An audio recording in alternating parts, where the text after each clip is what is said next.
I'm Nadia Dunn. Welcome to CCL TV. We're here in Dubai at the WMX EMEA event, and joining me is Matthew. Thank you so much, Matthew, for being here. Thank you. It's very nice to be here. Now, Matthew, you're from ZigZag. Tell us a bit about the company and your role there. Sure. ZigZag is a software platform that allows retailers to manage their returns globally, and we do that by creating a easy-to-use customer experience that people can log in and interact with what they've bought from a retailer, with a highly configurable backend system that allows retailers to tailor their return strategy to suit their business model. But we also combine that with access to carrier networks around the world, reverse logistics carrier networks, and a series of warehousing as well. So by hooking into the ZigZag ecosystem, retailers can serve markets where they're perhaps only just entering, they're not very strong, and they can take advantage of our presence there. And there was an announcement yesterday within the industry. Tell us about that. We were just talking about it. Yes, I think we've seen several where certain retailers are saying that in certain circumstances they're going to start charging for returns, which is interesting. And we were talking earlier about how returns and e-commerce boomed during the pandemic, and just when we thought we all knew what we were doing, we're now seeing squeezes on cost of living for consumers and how retailers are going to react with that. Free returns are still really, really important to the customer base. They're a great enabler for sales and conversion, but I think in some cases, for some customers, in some countries, for some products, there may be an element of changes in return strategies from retailers, with charges being introduced, or a fair returns policy, which is the general badge that the industry uses or retailers are starting to use, about what can be returned for how long and when. So how is the consumer going to be affected by this? I think the consumer will see retailers focusing forensically on the post-purchase experience generally. So they will only benefit, but what we will see in that whole ecosystem will be better post-purchase communication, tracking and delivery. We will see maybe more virtual try-on technology, augmented reality, fit and finish. We will still see returns being made very easy to access the appropriate shipping labels, but then we might also see exchanges, the ability to exchange a product rather than return it, come to the fore. So saving the sale, and also different ways of customers getting refunds. So maybe refunds to a branded gift card, which keeps the money within the retailer, saving the sale, but still actually provides the customer with a good returns experience. And like you said, a fair returns policy. Yeah. Full circle, really. Yeah. Excellent, thank you. Now, what does coming to an event like this mean to ZigZag?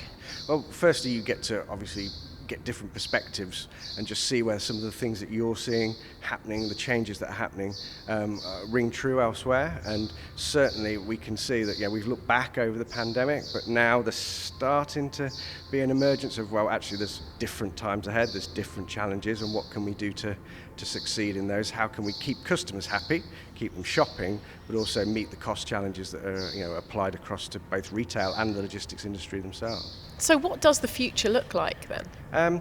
I think data-driven, right? So returns in particular spins off a huge amount of data, which is beneficial to retailers when they can see what products are coming back way before they arrive back in their warehouse. It also allows them to forecast demand better, right? And remember, space and people are at a premium, and we talked about that again this morning. So knowing how much volume you've got coming back and gearing up your workforce to deal with it is very, very important as well. But also the ability for consumers still to have a good experience, but maybe just redress the balance a little bit more towards the retailer as well, who have got some big like-for-likes to deal with. Yeah.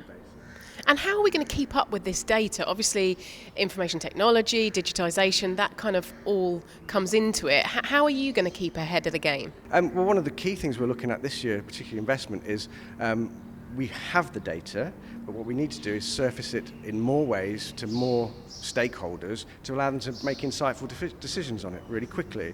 So we're scaling up our data team, and particularly the presentation of that data to both our clients and internally, but also to our carrier partners as well. So we're as much a source of data of the performance of carrier partners as they've got themselves. So we see it benefiting all our stakeholders.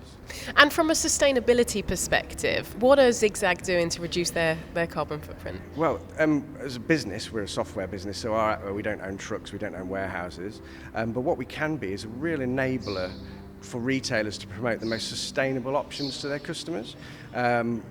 Research shows that labelless is a very, very popular choice now, post-pandemic, but also certain returns methods like out of home, where you get a consolidation benefit, are more sustainable as well. So a platform like ours can allow retailers to promote the most sustainable options to their customer for them to choose first and foremost.